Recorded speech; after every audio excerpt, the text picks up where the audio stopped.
एक बात हमेशा ध्यान रखना बेटा, चाहे तुम यहां हो चाहे लाइफ के किसी फेज में हो, कभी भी इससे मत भागना। अगर तुम्हारा जन्म एक लोअर मिडिल क्लास परिवार में हुआ है तो इस बात को एक्सेप्ट करो कि हाँ भैया, मुझे ईश्वर ने चुन लिया मेहनत के लिए, मुझे बैठ के खाना नहीं खाना, और ईश्वर ने मेरा चयन किया है मेहनत करने के लिए। किसी भी फॉर्म में मेहनत हो सकती है, वो किसी भी फॉर्म में। घर का काम भी मेहनत का काम है, वो कोई मुफ्त में अपने आप नहीं हो जाता है। तुम्हारी माएँ जो जिंदगी भर करती रही बेटा, वो मेहनत ही थी। तुम्हारे फादर जो करते रहे, वो मेहनत ही थी। तुम्हें अब जो करना है वो भी मेहनत। इसके रूप बदल जाते हैं। जैसे सब मेहनत कर रहे हैं, जो लोअर मिडिल क्लास से ऊपर जाना चाहता है ना, जिसकी इच्छा है जिंदगी को बेहतर बनाने की, उसको मेहनत करनी पड़ेगी। इस बात को भी एक्सेप्ट जल्दी कर लो कि हमारे पास, जैसे जो जो दुनिया तुम्हें इंस्टाग्राम पे दिखती है ना, फेक वर्ल्ड है बेटा। रियलिटी का उससे दूर दूर तक कोई संबंध नहीं है। ये रील्स और इन सब से बहुत अलग है नॉर्मल लाइफ।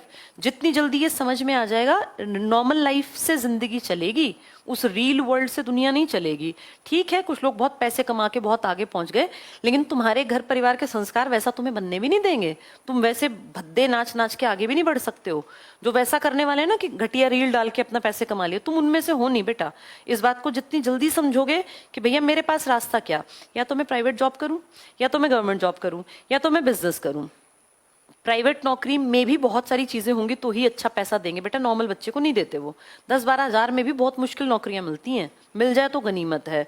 बिजनेस करना अच्छा बहुत लगता है, मैं बिजनेसमैन बन जाऊं, मेरी भी BMW, मैं भी उतरूं एक भाग के नौकर मेरी गाड़ी खोले, ऐश आराम हो। लेकिन आएगा कहाँ से? इसका बेस कुछ होना चाहिए ना। बिजनेस है थोड़ी तुम एकदम चला दोगे, इसके पीछे फिर बहुत सारी नॉलेज, पैसा, कोई बैक कुछ तो होना चाहिए, सपोर्ट कुछ होना चाहिए। तो सबसे आसान क्या है, जिसमें रिस्क कम है, डूबने का कोई खतरा नहीं है। हाँ, आपके ऊपर दबाव जरूर रहेगा, क्योंकि वो प्रेशर है बेटा, एक मैं मना नहीं करूंगी, वो है मेहनत करके सही दिशा पकड़ के अपनी, और सफल हो जाओ। नॉर्मल परिवार को इससे बेहतर कोई रास्ता, एक बिलो एवरेज जो परिवार है ना, आज मैं ये मानती हूँ बेटा, एवरेज का मतलब भी वो है जिनके घर में गाड़ियां खड़ी हैं। अब ना लाइफस्टाइल बहुत बदल गया। जैसे तुम लोग मेरे बच्चों की उम्र के हो मैक्सिमम लोग, जब मैं यंग थी ना, तो मेरा सपना था मेरा अपना घर हो और एक गाड़ी हो। एक गाड़ी से मुझे समझ नहीं थी कि गाड़ियां भी अलग अलग होती हैं। लेकिन आज 5 साल के बच्चे को पता है कि ये मर्सिडीज है, ये BMW है, ये पंच है, ये वाली है, ये वाली है। इतनी हमें नॉलेज नहीं थी बेटा। हमारे पिताजी का कभी सपना था ही नहीं, मेरे फादर का, कि मैं गाड़ी लूं। उनके लिए स्कूटर लेना बहुत बड़ी बात थी। तुम जिस पीढ़ी में पैदा हुए हो ना, तुम्हारी बेसिक नीड्स बढ़ गई हैं बेटा। तुम्हें बेसिक चीजें भी इकट्ठी करने के लिए बहुत सारा पैसा खर्च करना पड़ेगा।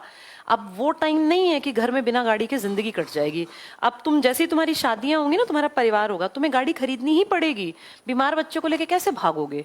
एक वो हमारे टाइम थे, गांव में कोई झोला छाप डॉक्टर को दिखा दिया। अब ऐसा नहीं है ना बेटा। अब लाइफस्टाइल महंगा है पहले से, इसलिए कमाना जरूरी है। तो ये मान के चलो कि भैया एक सही रास्ता है, अगर मैं मेहनत करूं और टाइम पे मुझे गवर्नमेंट जॉब मिल जाए।